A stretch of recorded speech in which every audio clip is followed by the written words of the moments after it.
So in I'm pretty bought into the North American model of wildlife management, and a big part of that seems to be non-professional hunting used as a tool for conservation to, in the animal rights ideal, utopian vision of nature, there's no management needed because humans aren't don't play a role in that. I think in the real world, uh we have to play a role, and there is no sort of prelapsarian ideal state where the lions just exist without us anymore.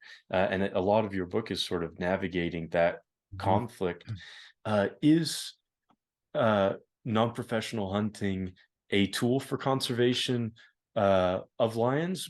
There, I was a little bit confused because it's at a certain point, I thought you were saying that lions kind of self-limit their population, Yep, yep. and that there's not good evidence that hunting is a useful tool for predator management. It yeah. So lion hunting is clearly, one of the primary tools to manage lion populations in the West. But it depends on what we as people want, and it depends on the state you live in, and frankly, the hunting district you live in, where legal hunting occurs, if it does, and depending upon what society's interests are, to unhunted to really hunted hard for mountain lions or any species for that matter, then seasons have to be created to meet that demand. So yeah, lions do self-regulate, right? The tribes, some here don't hunt lions. They have some cultural values, and their densities hit a top, right? And they disperse, but you're not going to stack lions in like pancakes. They're behaviorally limited to some degree, right? But if you look at natural populations, Kenny Logan and Linda Swainer, they did 15 years in New Mexico, and we compared the mortality they had in an unhunted population with the garnet population here in Montana by Missoula, and it's almost the same amount of animals, interestingly, removed by legal hunting in Montana versus natural mortality that occurred in New Hmm. Mexico. Point is, there's a big pie, a piece of that pie, a big circle, and a wedge. The wedge of removal in a unhunted population was almost exactly the same as a hunted population. So cats are going to die no matter what. There's not a utopian death-free state that lions live in. However, in the hunted populations, you can overhunt them by killing too many females. And if that's a goal, then absolutely it works real easy. But you got to be careful with female take. They have to be, usually, a couple of years old to have kittens every 18 months, sometimes a little less. But and they got to stay with mom, close to 18 months. It's not like a deer, right? So, something I found really uplifting in your book, although it's tempered with, the past uh, wrong, wrong decisions that we've made in terms of wildlife management and the environment, is that there's a sort of shame in the greenie movement as to which views humans as destroyers of the environment and solely these negative forces. And Yeah. it just solely, only in the numbers alone, I think the positive direction of lion populations as they All right. spread Yeah. says something good about how our relationship could be with the natural world. Mhm. Do you see uh, that shame in the environmental movement? I talked with Hal Herring, and he said that's it's the how he sees himself as a inhabitant in the natural world, and that's I really like that. I don't want to Mhm. We are part of this world and we need to take care of it, but I don't want to see myself as this sort of separate thing which needs to Mhm. preserve but Mhm. leave untrammeled all wilderness. Yeah, I think so. Yeah, uh, interesting.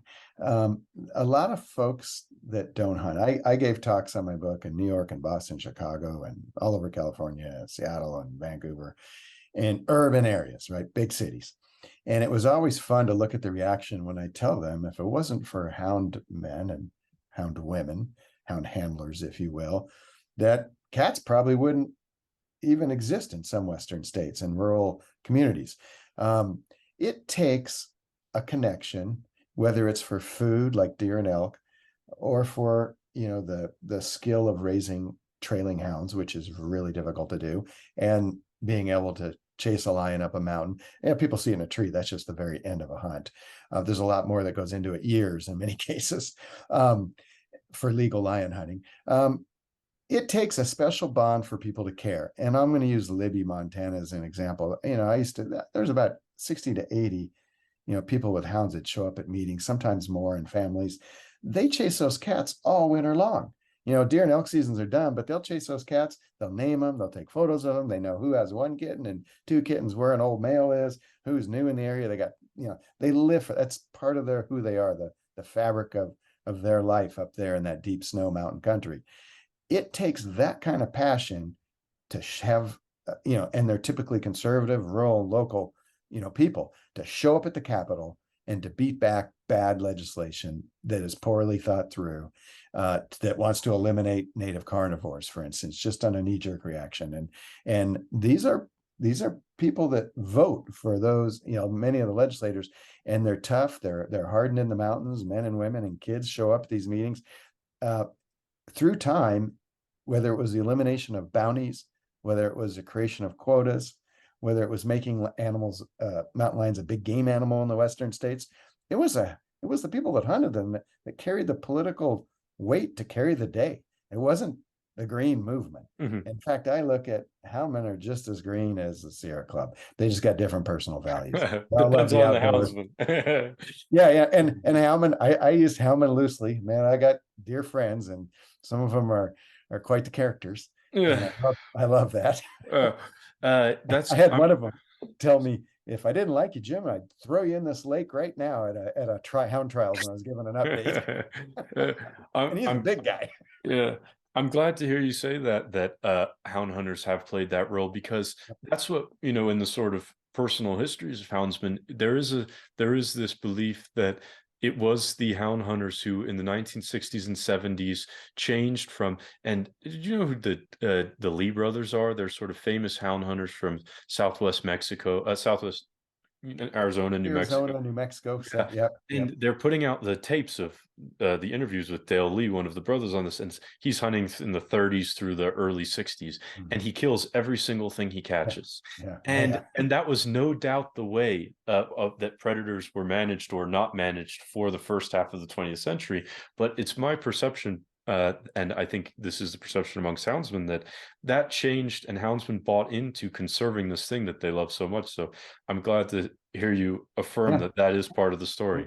And back in the day, in the 30s, you got to remember that people, in this country, we were still trying to recover and regain, deer and elk herds. We didn't have them; they were shot out with the settlement of the West, right?